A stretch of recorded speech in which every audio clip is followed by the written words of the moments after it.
Thank you so much if you're just joining us. This is Business Conversations with Charles. I'm truly so excited today. I have my guest. We've talked about him all through the week, the amazing things he's doing, especially his heart for Africa, and I'm really excited to have this special guest today. I believe that you've actually found that our content is properly streamlined to ensure that people are empowered. People are also better informed about not just opportunities, but how to make their life count. If you are within Gen Z, like I always say, you want to share this to people within the generation Alpha, because it's very important for we to understand that if you're going to build the right foundation for the future, you need to start sowing the right seed today. And also, if you are also above the age of 30, these are information you should have. Gone are the days where content is just about skits and everything. We want to bring wholesome content that can really help people develop faster as they should, and help them to go to reach, greater heights in their life. So straight to my guest. So Fortune Winter has been serving as an IT director for the Universal Peace Federation in the African region since 2008. That's a body I know very well, changing lives all around the world, and he also established the Kevin Winter Foundation, which is a non-profit organization dedicated to supporting the education and training of youths in Africa. That blew my mind when I first saw that. And alongside his role as president of the Kevin Winter Foundation, he is the founder and CEO of the Winter Media, a technology and marketing company focused on innovative solutions for small businesses since 2023. Fortune's upbringing and personal journey significantly influences his work.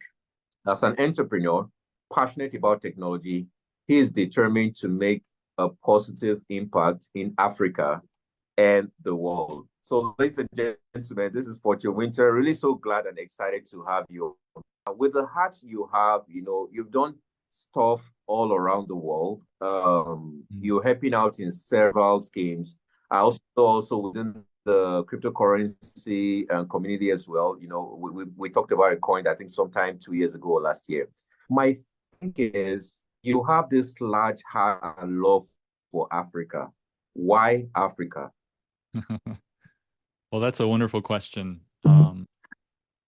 Africa has a very special place in my heart. I was born and raised there, actually. My parents have been missionaries there for over 40 years, and which is what brought me to be in that situation. I was born in Ivory Coast and grew up in Nigeria.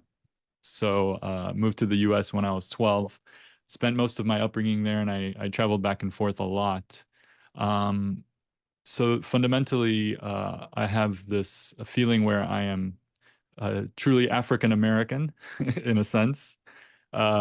And at the same time, having been in Africa for so many years and working in Africa, coming to see the situation, the reality on the ground there, really it inspires me to want to help the situation, to help the youth specifically. Africa is a continent of over 60% of the population being under the age of 30. So it's a very young continent, and it is the future. So I feel like I have a sense of duty to give back to the continent, to Nigeria and to the continent as a whole. And I really I'm inspired by the work, the path that my parents have laid before me. I feel like their shoes are too big for me to fill.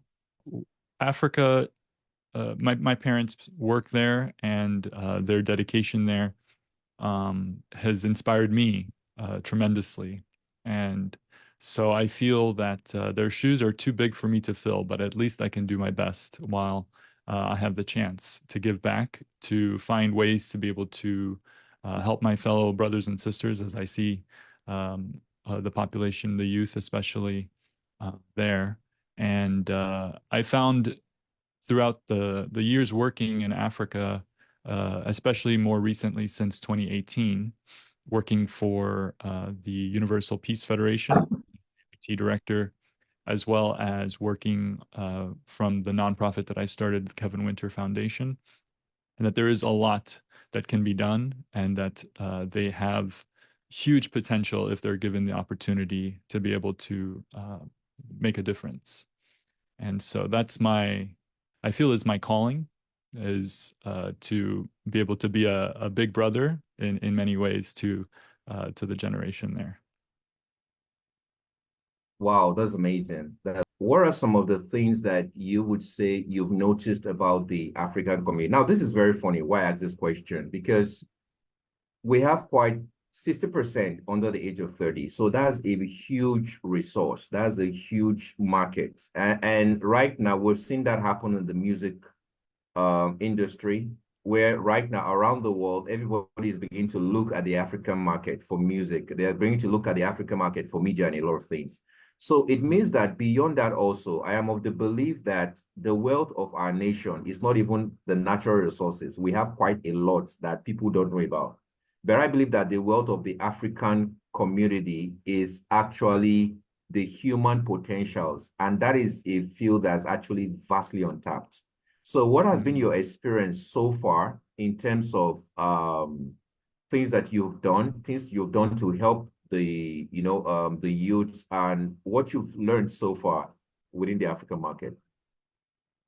The African market definitely, it's I have mixed feelings. On the one hand, I see in places like Niger, with such a large population, being under the line of poverty.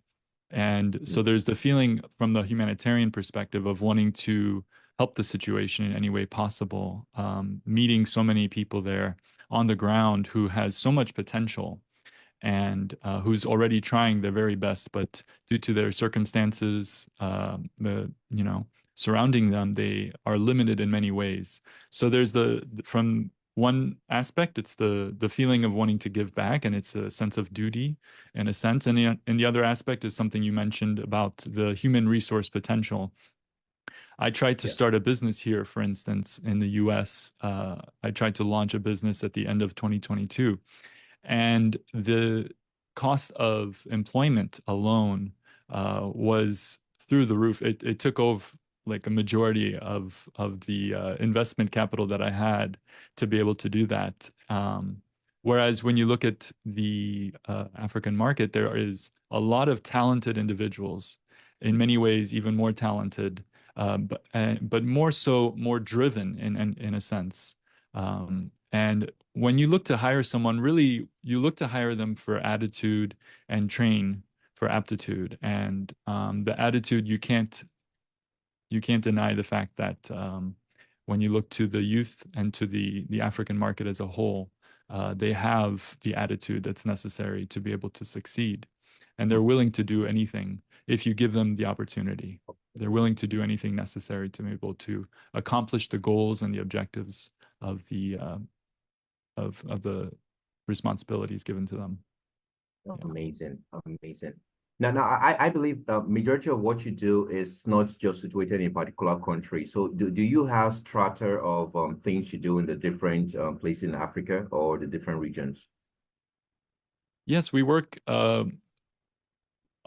through the Universal Peace Federation. My work with UPF, as we call it, is all over Africa, in every single nation. I lead a team that is coordinating with the Secretary Generals on the ground there. And I support, from an IT perspective, the executives of UPF Africa region. The work that I do with the Kevin Winter Foundation is very much so in partnership with also UPF, as well as other organizations such as the YSP, the Youth and Students for Peace, or International Association of YSP.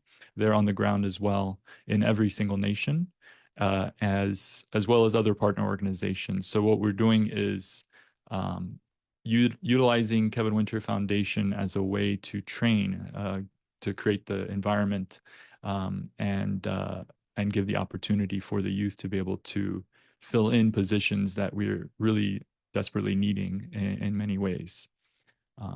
And so we're on the ground through our partners as well as in strategic nations, more specifically in West Africa, and we have a program that we're running there.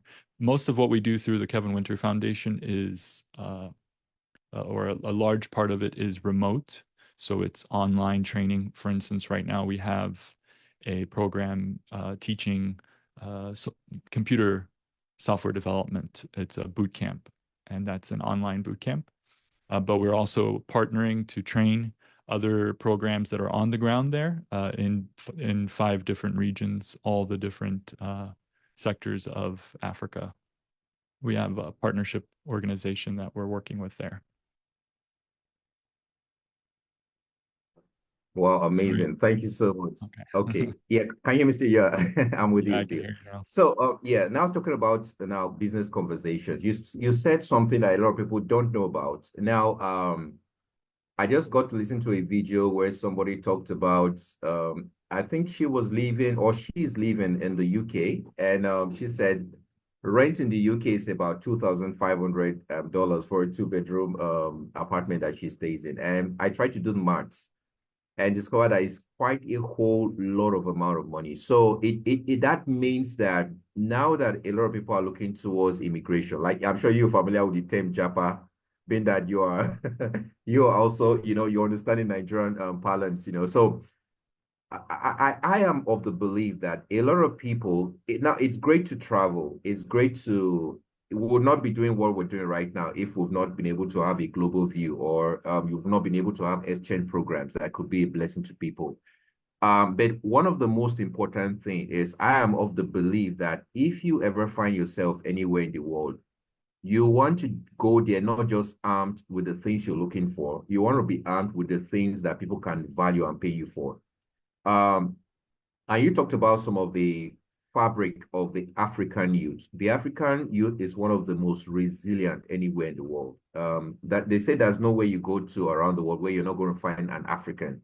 So it means at the end of the day, we have the resilience. We've been through a lot, and that has actually given us that thick skin to be able to succeed anywhere. But even at that, because at the end of the day, there are no proper financial inclusion where people have access to capital, to do what they need to do, to grow as much as they want to grow, to build legacy. At the end of the day, people are stuck with, in quotes, people are stuck with quite a whole lot of potentials, but less expressions.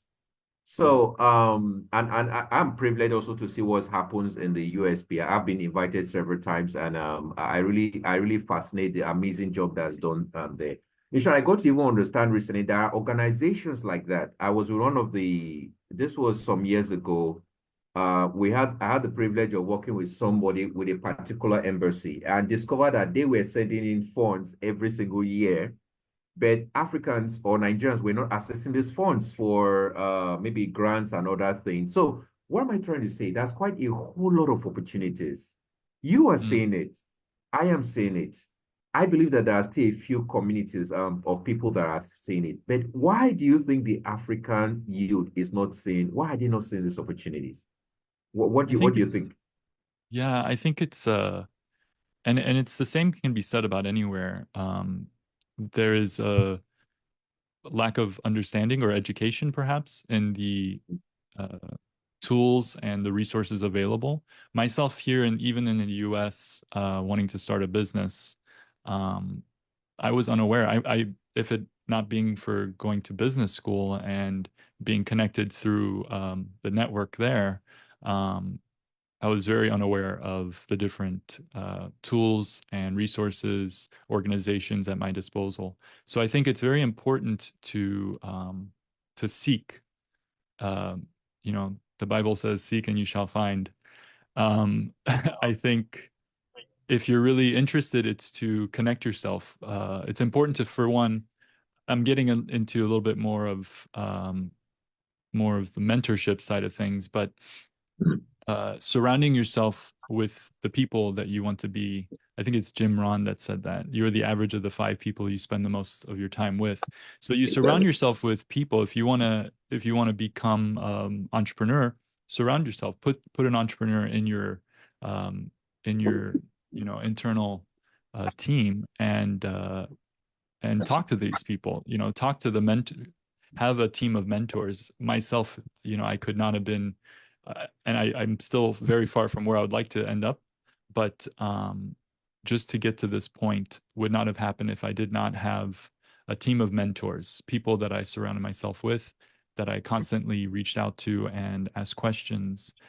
Even starting the Kevin Winter Foundation, for instance, it was co-founded by another former missionary in Africa who is an entrepreneur, very familiar with business, and she helped guide in many ways through this whole process. So to go back to your question, getting access to the resources, I think to I think it's dual. On the one hand, it's the people who are in the position, for instance, the Ministry of Education in Africa, in the different countries there, they have a responsibility.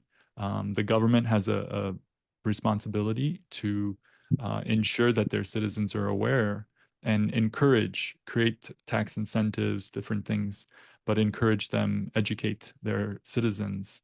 And at the same time, the NGOs on the ground there, people like you, Charles, people who are mentors to other entrepreneurs. So I think it needs to happen, but people need to they have to have the heart. They have to have the desire to care about the situation, to see the situation the way it is, and want to make a difference. And when they have that starting point, then they will get to the end result of making sure that to motivate others, and then the people that are on the ground there can also receive the information and be motivated.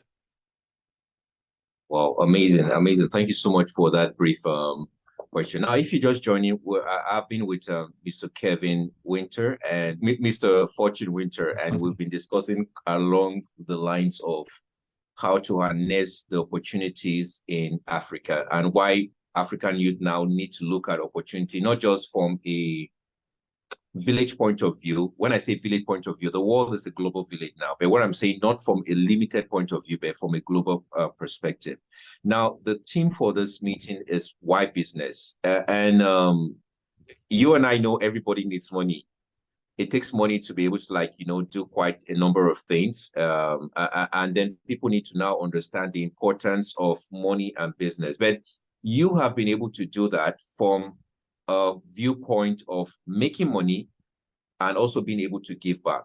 You have a foundation that's doing quite well. You said you're into several trainings right now. At the end of the day, we're going to tap how people can actually tap into what you do, and how they can benefit from that as well. But now I'm talking about business. Why do you think, or let me ask it like this: with what you've known about Africans now, what are some of the advantages we have when it comes to, you've talked about one, in terms of the expenses and stuff like that. And also, when we look at what we refer to as the ease of doing business, we know that Africa actually has one of the very tough ones. But just like a gold mine, if you properly mine the mine very well, you're definitely going to get the solid minerals and everything. So what would you say that the African youth need to start looking? I'm going to ask it from two dimensions. Now, the first dimension is that we're no longer in the third industrial revolution where people had to go to school, get educated, and find the next job. We're now in the fourth industrial revolution, which actually is more of information driven. There's a lot of things going around now. AI is blowing up the mind of a lot of people, and stuff like that, and different things. So what are some of the opportunities you think that both the African youth and everybody that's watching right now that's maybe into business, and I can tell you right now, because of the whole economic situation, especially in Nigeria, a lot of businesses are in the survival mode, not even in the sustainable mode right now. So how would you advise our youth or every entrepreneurs or business people to begin to take advantage of the opportunities that they have within Africa based on what you know already? Yeah, I think, well, the first step is what you talked about, the information age that we're in. There's no excuse other than if you can't have internet connection, which still at that time, this is a struggle for most of the youth in Africa, or a lot of them, is having steady internet connection. Myself, with a lot of the team members that the very starting point was identifying those that are really driven and wanted to really grow and to learn and to make a difference, and then helping to supply the funds for internet connection if they weren't able to do so. So that was a starting point. From that point forward, there is no excuse. You have internet connection, you can learn. The world is at your disposal.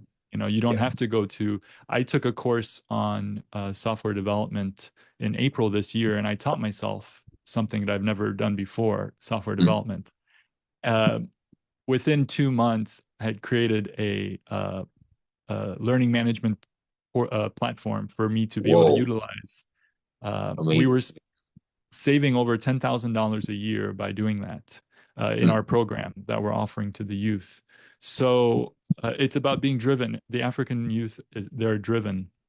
You've already checked that box off, being driven.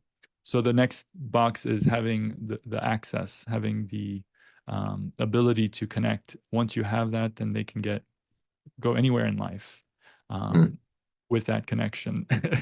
Wow. So I think that's fundamentally at the base of it, being driven and having access to the internet. But I think the connection was a little bad in the beginning. I don't know if I touched on your question that you asked. Oh no, you did. You're perfect. No, you did. Okay. You did. You did. Yeah. And then very importantly, so what you're saying, it's that simple. So with just a phone, because we both have connection with maybe the past few years where we know the advent of the internet and the phone. So you mean with just a phone now and the different learning platforms we have all around us, the average African can do with that, right? Definitely. Yeah. Okay, amazing. Now that brings me to my next question. Talking about the ease of doing business. Now, I don't know if you're aware of this, but right now there is actually a much more advanced. How do I put this now? It's actually becoming much more available to a whole lot of Africans that even white. I hope you can hear me clearly still. Okay. That why in Africa, a lot of remote opportunities are actually available right now. As a matter of fact, we have a community where I got to start teaching them recently how to take advantage of remote opportunities. In other words, you can be in Africa and still be able to earn in foreign currencies from different parts of the world. And right now, there's also a program. We started something recently. It's within the travel industry, and it's so amazing. The number of opportunities, or let me say this, it looks like a lot of companies outside the country right now begin to look into Africa, and they're finding, again, that's also because I think it's actually far cheaper to hire labor in Africa than any part of the world. Maybe not as, let me just say maybe Asia, because I know a lot of people in India, and they're actually out there. But right now, there's really this craze, for remote opportunities in Africa and Nigeria. So when you said that word, the average African have no excuse. That's actually very true. And then I've also discovered that there's no age barrier. Some of the greats that we know from the KFC, Kentucky Fried Chicken guy, he started his career way into, I think, his 50s or so. We know of Alibaba and a lot of people. So this is the question now. What should the African youth, on one side, what should they now, what's the starting point for them? And then secondly, like you say, 60% being less than 30, that's a huge amount of, resource that's untapped into. What should parents now, or guidance now, what should they start to do to ensure that their children and their youth are properly aligned to an opportunity, that is boundless? You are in another country. I'm in Nigeria, but we're having a meeting now. We're able to. So it means at the end of the day, there's really no barrier in terms of distance any longer. So what do parents need to, how do they need to begin to aim their children to ensure that these children don't become part of the already overburdened job market, and they can now begin to look into what you were looking at? For example, that's an amazing story. You just got into the internet and you're able to learn something, and then you're able to save over 10,000 US dollars. But a lot of people don't know this thing. So, with that, and what are other things, and including that as well, that you think parents need to be conversant with in trying to help their children find the next edge beyond the certificates we get from school? And then what should the youth know about? That's a great question. I think it's wonderful that you bring it back to the parents because it really starts at the home. And a wonderful thing about Africa is they're very family driven. And and that's universally that it's the parents' responsibility to educate and to bring up the children. The difficult thing in Africa is a lot of times with the external situation, you see the youth getting involved in the wrong areas, whether it be getting into, drugs, alcohol, or getting into even worse, joining rebel, and gangs and things like that. So I might be getting a little bit too far deeper than where you wanted to go in the conversation, but No, it's fine. It's fine. Your question is more related to the just as far as overall guidance on education that they can give to their children. I think it's yeah, I think it really comes down to mentorship. If the parents themselves do not have they're not driven, perhaps. Some of them are not, they're coming from a different generation where they don't understand the possibilities that are out there just from having an internet access. And so it's not that they are not wanting, obviously they want the best for their children, but they don't know, and they don't know what they don't know. And so it comes down to if it's from the parents' point of view, I would say giving the children as much opportunities, connecting them as much as possible to the people and the organizations that do have the network and the connections to be able to give them a different point of view, a different perspective, as far as what's out there, what's available to them. And from the youth's point of view, from the individual's point of view, it's really harnessing that the drive that's already there, but also connecting it with the character. Really, when you look at most entrepreneurs, they have fundamentally the desire to serve others in a way, and that's what really is a distinction between those that are going down the right or the wrong path, is whether they're in it to just make money for themselves. And I think that's the wrong mindset.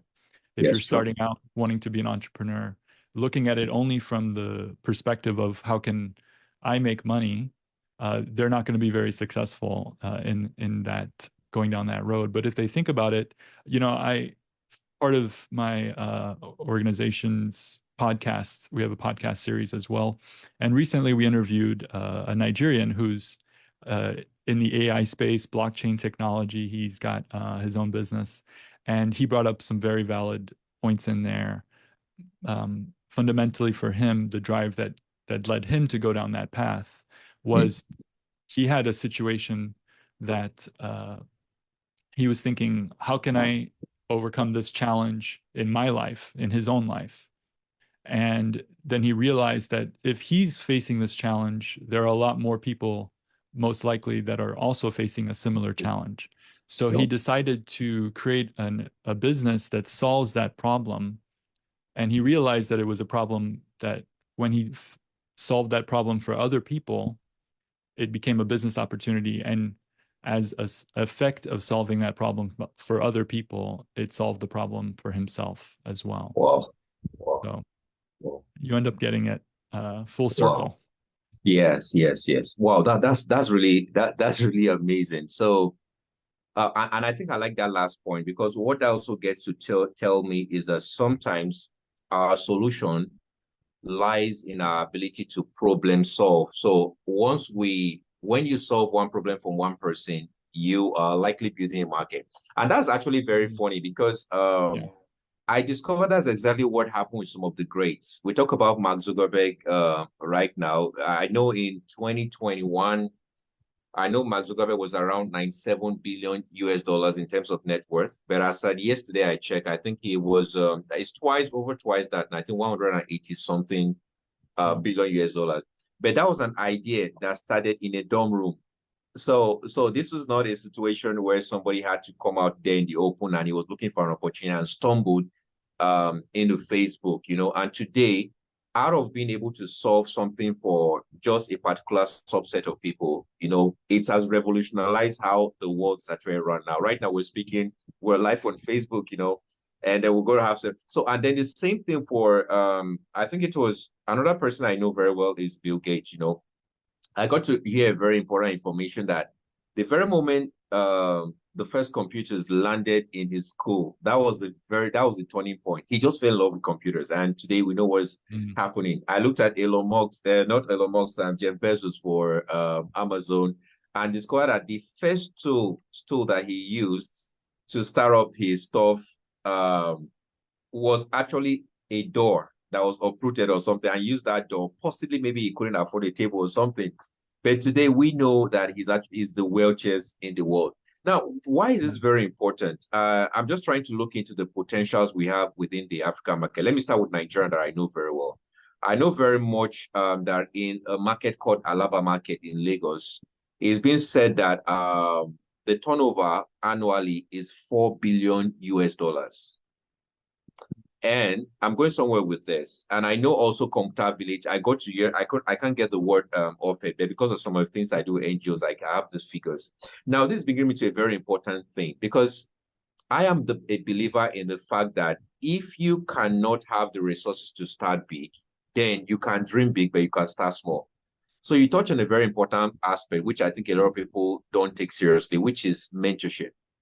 And if I should redecorate that word, I would say apprenticeship. Presently, I've been a mentor with the Lumelu Foundation now for maybe the past 5 years or so. Presently, right now, we're training women in about 4 different nations all around Africa. I'm excited about that. As a couple of things I also do in terms of mentorship as well. But one very important thing that you don't find in the Nigerian youth is that everybody wants to get rich quick. So they're not willing to settle down and learn. And so talking about apprenticeship right now, which is actually being studied right now, I think it's in Oxford or it's in Wales. They're actually studying the African apprenticeship system.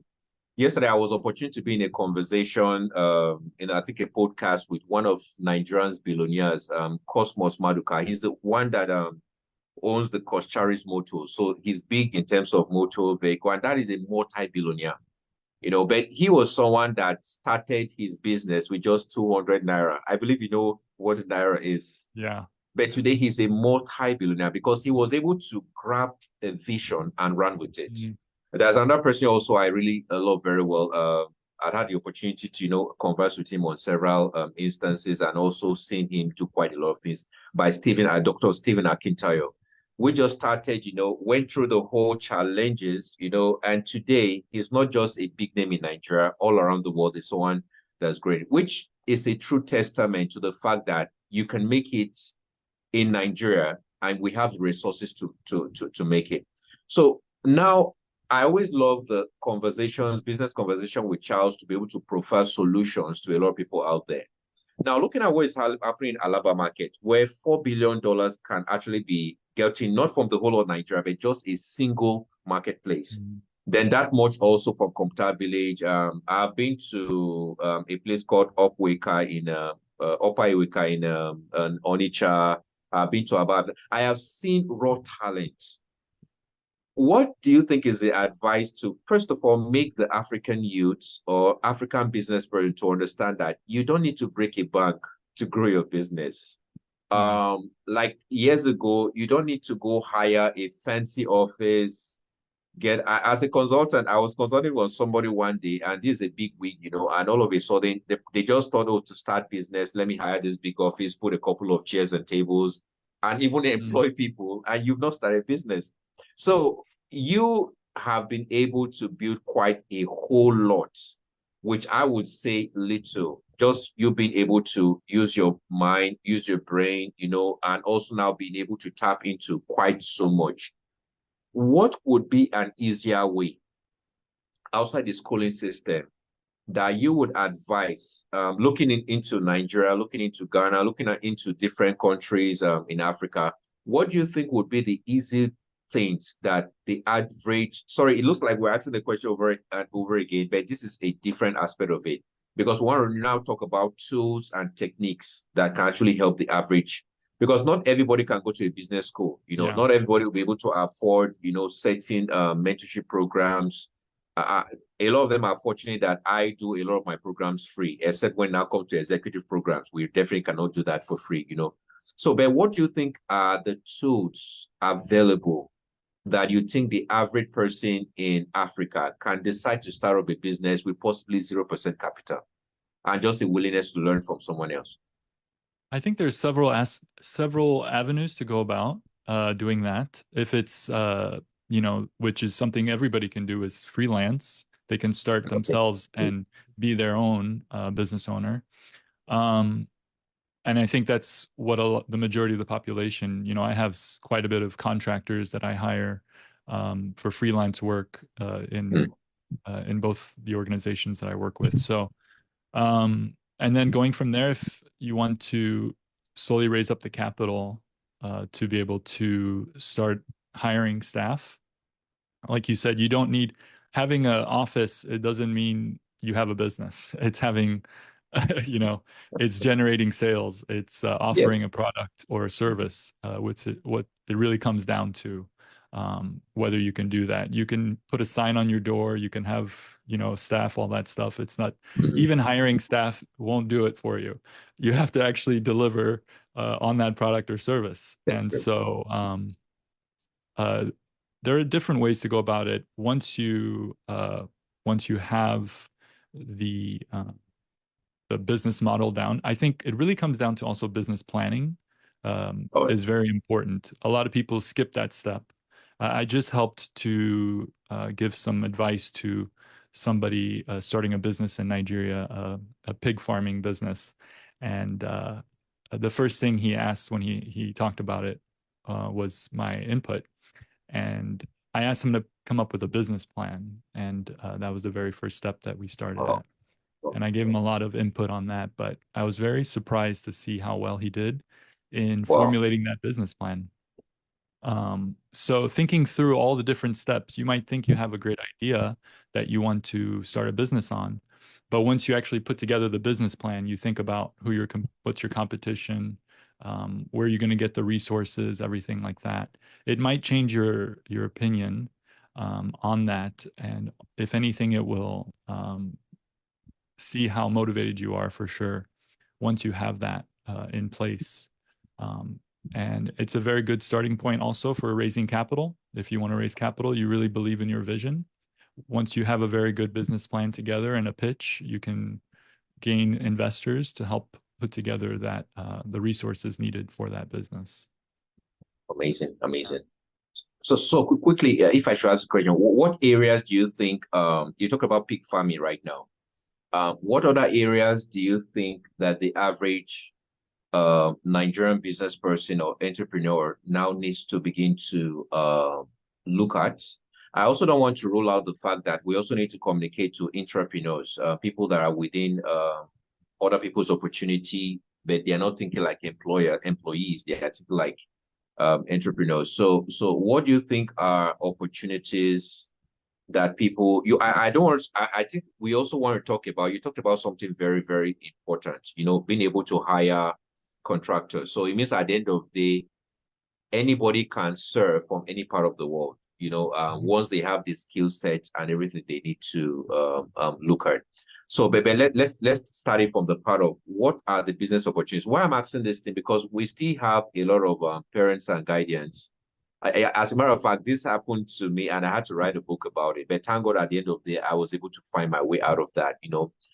Like you say, it's out of love that a lot of parents want their children to be able to study a particular thing, you know. So why that question becomes very important is to be able to demystify that thought that I need to become a lawyer. I need to become a medical doctor. I need to become an engineer. Right now, the world, I was looking at the future of jobs and where the world is going to now. Majority of those things are being reimagined right now. AI is actually beginning to do quite a whole lot of things. So in your own words, for the average African that will be listening to us right now, may not necessarily have access to capital.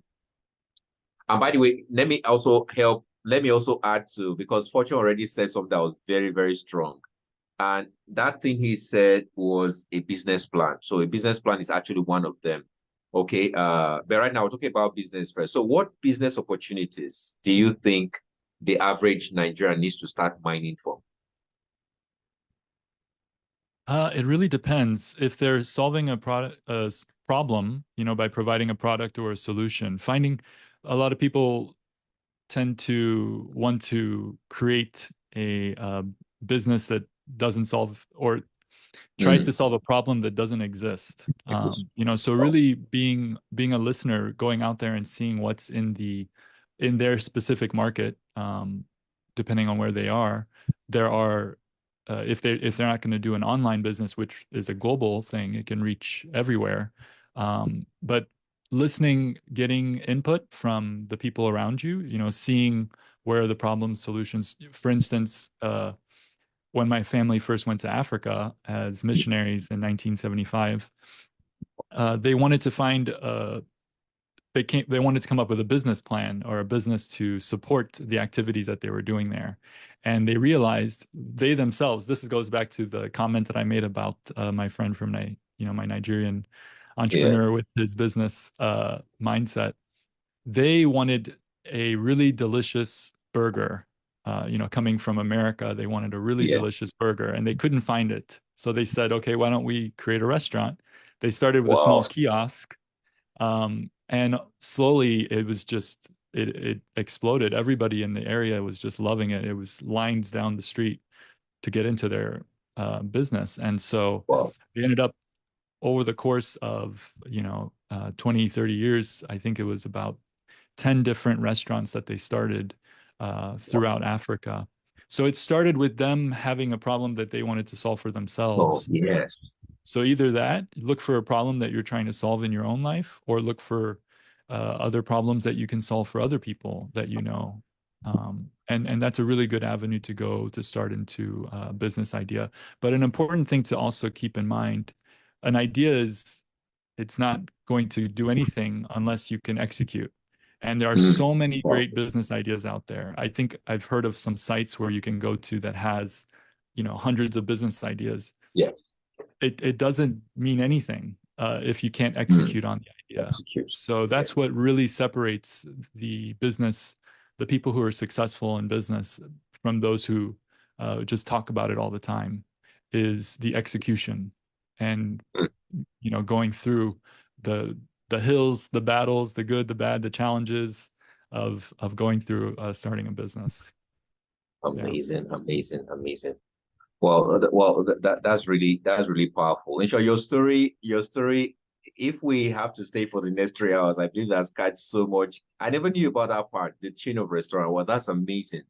And exactly, I think that's actually what, if I remember, that's actually what started the Uber business, right? I learned that they went to a particular city and could not find a transit that would take them from one place to another, and then the idea came about. So if I hear you very clearly, one of the advantage of having a problem that has been unsolved is that you can create it once you can actually find that problem. That's really very powerful. And the thing about Africa is there's so many problems everywhere, right? Or as they say in Nigeria, wahala de. Yeah, wahala de, yeah.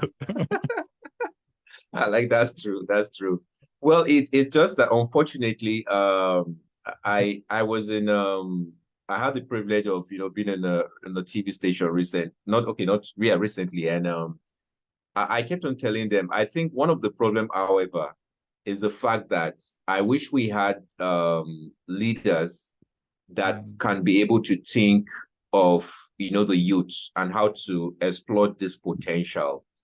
I am of the belief that right now that we should be able to have training centers all around different local governments in different states.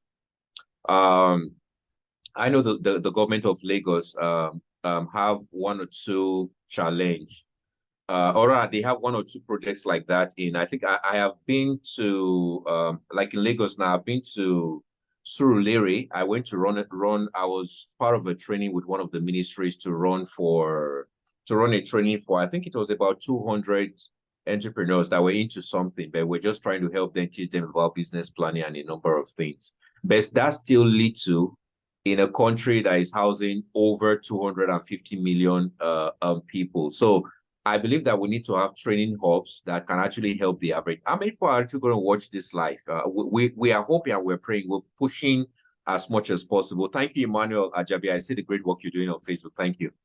So we're trying to push as many people as possible, to be able to understand that if nobody comes to help you, you can help yourself. Yeah. I didn't hear you saying your dad or your mom now had to look back to US for funds. They saw a problem. Yes, they may have sought funds somewhere or something, but they saw a problem and they solved it. And that's what makes me believe that somebody listening to me right now, either you're watching this presently or you're watching the rebroadcast or you're watching it on YouTube or anywhere. It's important for you to understand from what Fortune just said, if we don't even say any other thing, that you need to have a good eye to review problems. And that's a very strong, if I didn't learn anything today, one of my take back home is, Charles, what problems are around you that you can actually solve? And that's the same way I want you to think about it if you're actually listening to us right now. So thank you, Mr. Fortune. We've talked about we've talked about quite a number of things. And you said there are, just talking about you now and what you do, you said there are a couple of opportunities, if I heard you clearly. Are there opportunities that are available to the open market, or the opportunities that are more within a closed setting or maybe within the PD market, so that my listeners and people that are actually hooked up here can be part of it? Yeah, we're working to develop our programs. Okay. To refine the programs that we started, especially the one we have a program called Project Rise. We started in 2021, which is a 3-phase program. It's offering skills and coaching. And then the second phase is the internships, apprenticeship programs for that. And the third phase is more entrepreneurial and also job placement. And so we have, we're working with our partners on the ground there in Nigeria, in not just Nigeria, and all over Africa, to develop those programs. So currently those programs have been more tailored to their communities, to their groups. But we're always open to partner, to connect, to, see. Sometimes there are job openings that we're looking for that we can't fill within our network. And so in those circumstances, we're open to also expand it. But long term, it's we have tiers of goals. Right now, it's 3,000 students we're trying to reach, and we're starting with that, and then go from there. So, yeah. Well, that's a. Yeah, you can go to well, if you want to go to fortunewinter.com, that's my personal link. From there, it has all my links. It has my links to my socials. It has my links to the Kevin Winter Foundation organization, to the Universal Peace Federation, as well as the more recent Winter Media venture, which is more, that one we're more involved to fulfill the marketing avenues, digital marketing, but also we work with artificial intelligence and software development. Finding solutions for businesses in those areas. Amazing.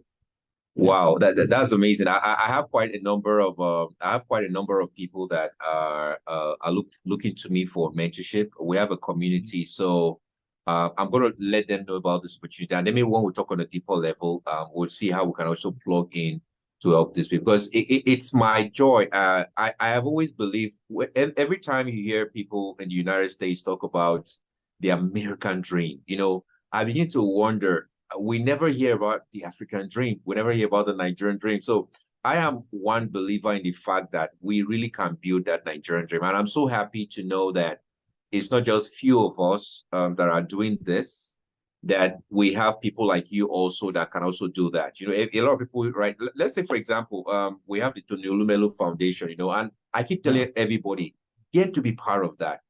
I'm running training. For example, one of the ladies that I'm coaching, I think she's in Lesotho. I don't know. I can't remember which of the country right now.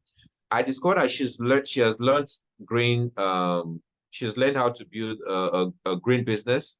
She's learned business planning. She's learned quite a number of things. But guess what? The only part that I am training her on now is social media marketing. She doesn't have any inclination about social media. Whereas in Nigeria, you have a lot of people that have the social media advantage, but they are not doing anything about it. And I keep telling them, out of sight is out of mind. If you have anything you do, if you listen to right now, showcase it. Let everybody know about it.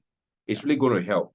You see, so we're really so amazed at those opportunities. And as much as I know you have a large heart for Africa, so I can promise you my community are people that are trained.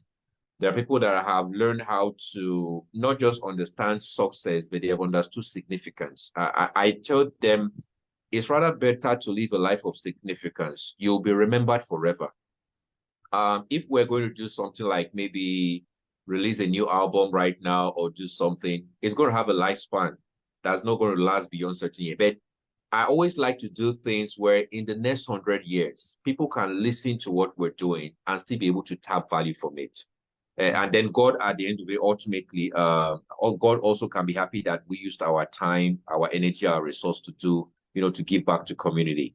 And so if you're listening also, while we begin to round up, because I think we have just 4 minutes left, just wanted to show you this. If you are interested in opportunities, this is a company I'm really proud to be identified with. I don't talk about any company on my platform until it's a company that I'm truly, I've checked their core values and it aligns with mine. Now, if you are somewhere in Nigeria, you're looking for opportunity, somewhere in Africa, you're looking for opportunity, this is a good place to start.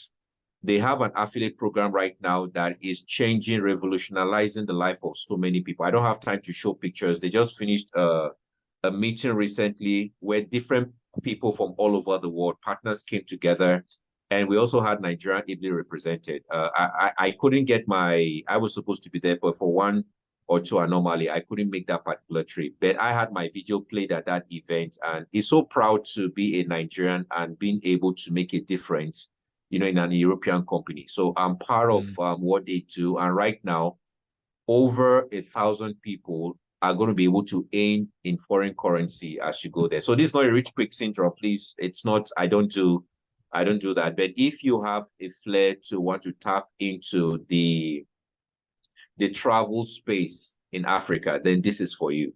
Okay. I just thought I should just able to share that. So on the last note, just in wrapping up this conversation, Mr. Fortune, what would be your last words to the average entrepreneur out there, or the average would-be entrepreneur that has a beautiful idea and has not started? What would be your advice to them as we round up?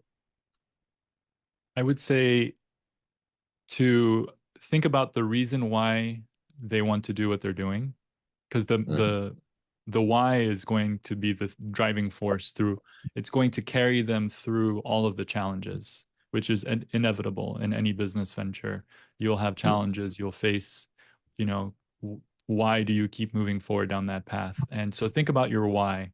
And if your why is greater than yourself, if it's greater than your country, if it's greater than your nation or the continent, the bigger the why is, the more powerful the why is. So if you think about what's bigger than the nation, what's bigger than a continent, what's bigger than the world is God, right? And so when you align yourself with God and you align yourself with a bigger purpose, bigger than yourself, and as you said, something that's going to last hundreds of years, not just 10, 15, 20 years in what you're doing, then it will carry you through all of the challenges. So start there, I would say. Start with prayer, start with thinking about living a life for the sake of others, and that aligns yourself with a business opportunity that you will see coming along your way pretty soon. Amazing, amazing. Well, thank you so much, Mr. Fortune. This has really been an amazing conversation, and I believe we're going to have this conversation some other time because you have quite a lot to deliver. And so we're stakeholders to the development in Africa. The whole world now is beginning to look into Africa. And at the same time, people like you, that is also possible because people like you are carving out a way for Africans to be empowered. So we are really happy about that. And for everybody that actually joined this broadcast, I really want to appreciate you. I see quite a number of people. Thank you so much. For people that are going to watch the rebroadcast, thank you so much. Now, what I always say, wherever you see value, you want to share it. It's actually good news. So as much as you're watching this, you want to send that to a youth out there. Right now, it's so depressing that I have doctor friends that tell me a lot of youngsters right now are now beginning to have the same ailments, anomalies that the elderly population used to have those days. So these days, you actually see someone is 20, 24, and already dealing with high blood pressure. And you're like, where is this coming from? And it's because people have bombarded their mind with just things that can entertain them, and they don't have space in their thinking for things that can educate them. So we're so grateful. I want to use that opportunity also to thank Mr. Fortune for the amazing things you're doing all around Africa. You could have done this anywhere. You could have done this in Switzerland. You could have done this, in Ireland, in France, anywhere, but you chose Africa, to relive the dream. I know Mommy very well. I know what she represented for Africa. What she represents for Africa as well. Her tenacity, her drive, and I'm so happy that you've been able to take that baton and you're giving back to the African community. So really so blessed, for everything you've been able to say today. And we just want to thank everyone that joined in. Thank you, Mr. Fortune. If we're going to pay you for this, we know we're going to pay you quite a lot of money, but we're so happy that you gave us your time, you gave us your energy, and at the same time, you're able to be there for a lot of people. So thank you so much for being part of this forum.